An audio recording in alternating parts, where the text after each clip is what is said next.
बिस्मिल्लाहिर्रहमानिर्रहीम नहमदुहु व नुसल्ली व नुसल्लिम अला रसूलिहिल करीम अम्मा बाद।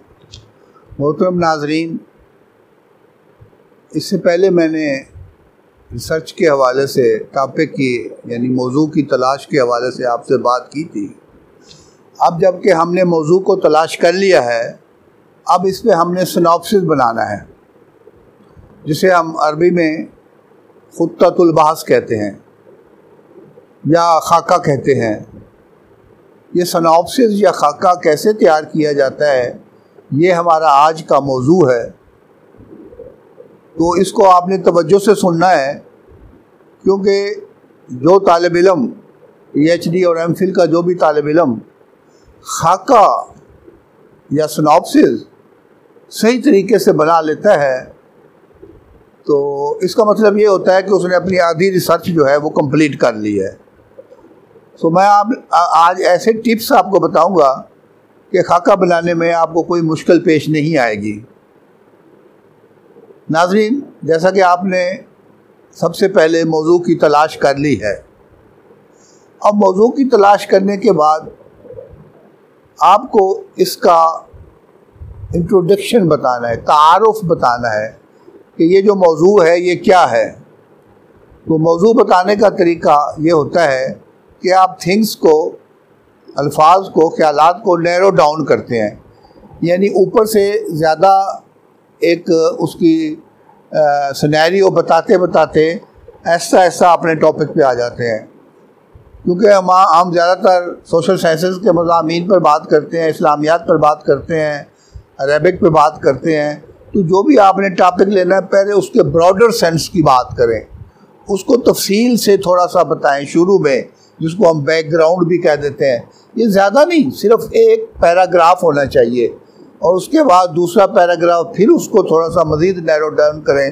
करते करते आप ज़्यादा से ज़्यादा, मैं आपको बताऊंगा कि 2 pages or 3 pages are enough to write introduction about that topic.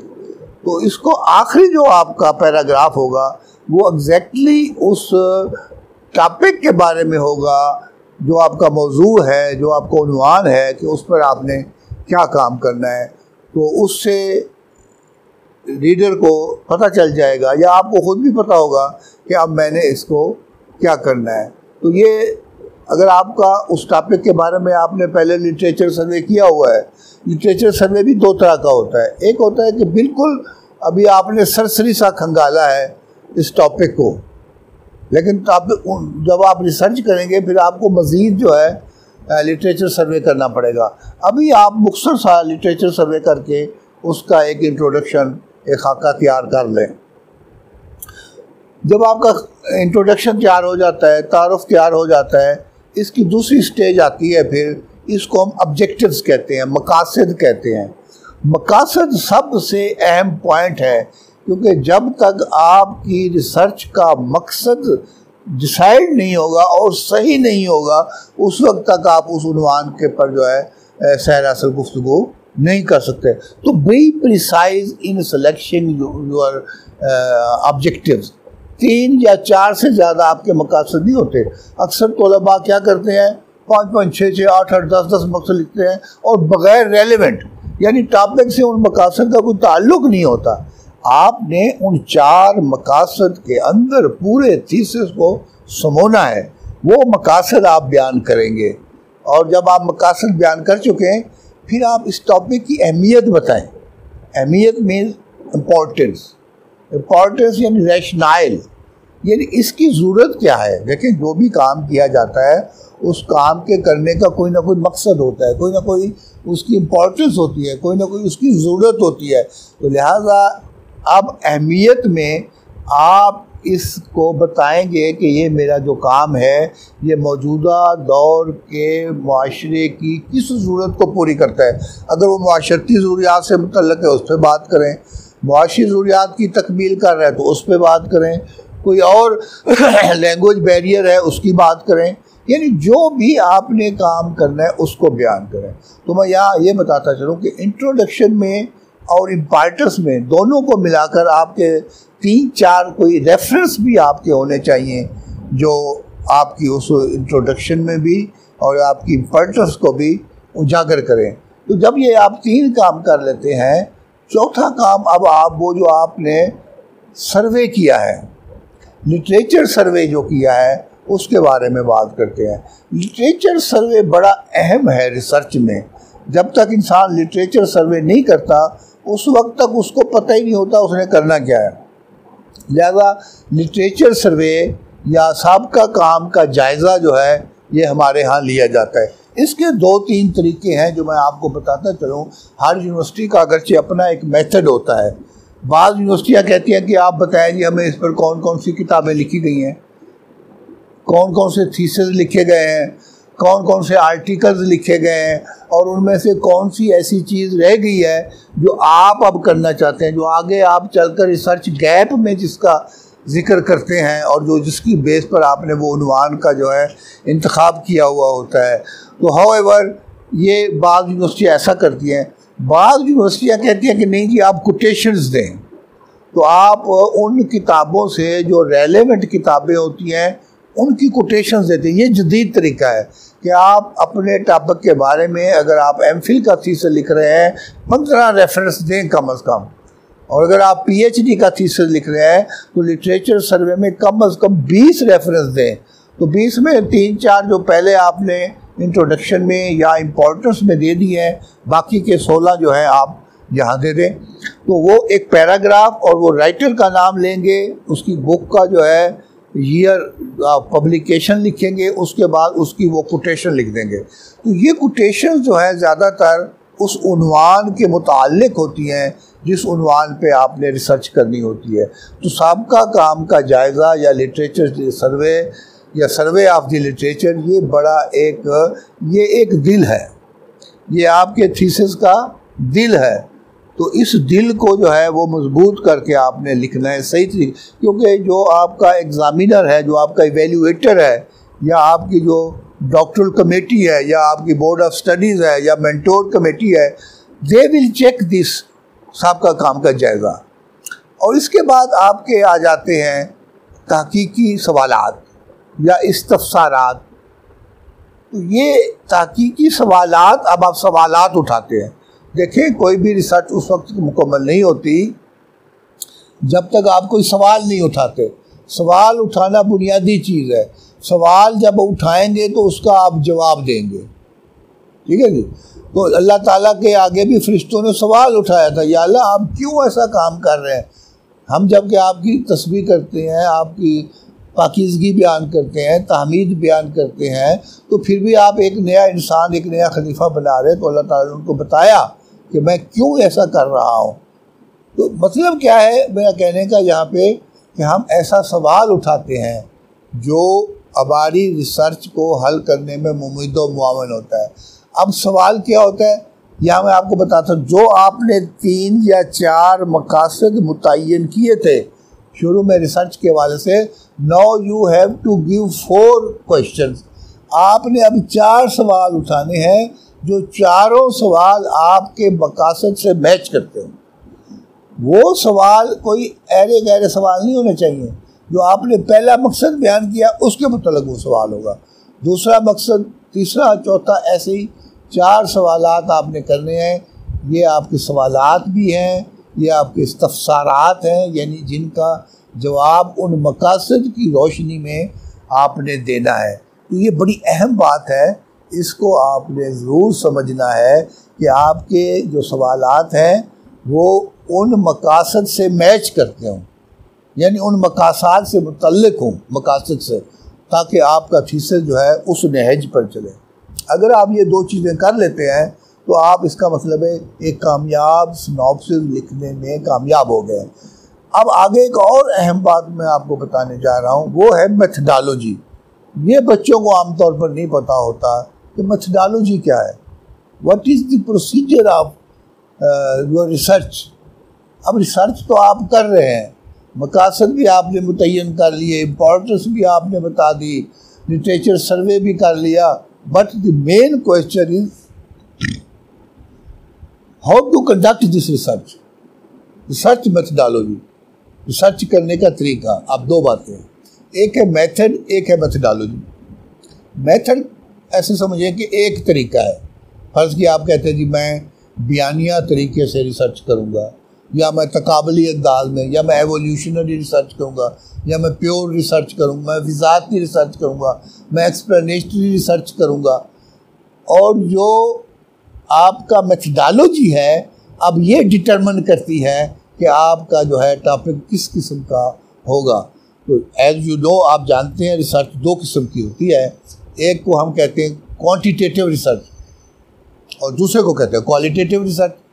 तो सोशल साइंसेज में आमतौर पर हम क्वालिटेटिव रिसर्च को यूज़ करते हैं, जिसमें बयानिया अंदाज होता है और तज्ज़ियाती अंदाज होता है। हम डिस्कोर्स एनालिसिस करते हैं। मैं एनालिसिस पर एक अलग लेक्चर दूंगा, लेकिन अभी मैं आपको ये बता रहा हूँ कि आपने रिसर्च मेथडोलॉजी बतानी है। अगर आपकी क्वालिटेटिव रिसर्च है तो आपने ये बताना है, अगर आपकी क्वांटिटेटिव रिसर्च है जो कि आमतौर पर सोशल साइंसेज में कम, लेकिन बहरहाल कुछ ऐसे हमारे अनावीन होते हैं, टॉपिक्स होते हैं जिसमें हम क्वांटिटेटिव रिसर्च भी करते हैं, जिसमें आप लोगों की इंटरव्यू करते हैं। इंटरव्यू की जो अक़साम हैं या तारीफ़ें हैं वो तो मैं यहाँ नहीं बताऊँगा। उसके बाद फिर आप क्वेश्चनेयर तैयार करते हैं। उसके बाद आप जो है ना कोई और एक दो तरीके हैं जिसके ज़रिए आप रिसर्च करते हैं, यानी स्टैंडर्डाइज्ड टेस्ट जिसको कहते हैं। इसको हम एप्टीट्यूड टेस्ट भी कहते हैं, बिहेवियर टेस्ट भी कहते हैं। ये टेस्ट्स होते हैं, ये हम क्वांटिटेटिव में करते हैं, लेकिन क्वालिटेटिव में हम रहकर काम करेंगे और आपका काम बोथ भी हो सकता है, यानी दोनों मेथड्स भी आप इस्तेमाल करते हैं। ये आपने बयान करना है, ये बड़ी अहम चीज़ है। इस पर लोगों की तवज्जो नहीं जाती, तवज्जो तो जाती है लेकिन पता ही नहीं होता करना क्या है। तो देखें, जब स्टूडेंट को ये पता चल जाए मैंने क्या करना है और कैसे करना है, वो आसान है। इसको हम कहते हैं रास्ता मुतय्यन करना। मेथडोलॉजी क्या है? रास्ता मुतय्यन करके। जब आपको रास्ते का पता है तो आप मंजिल पर जल्दी पहुंच जाते हैं।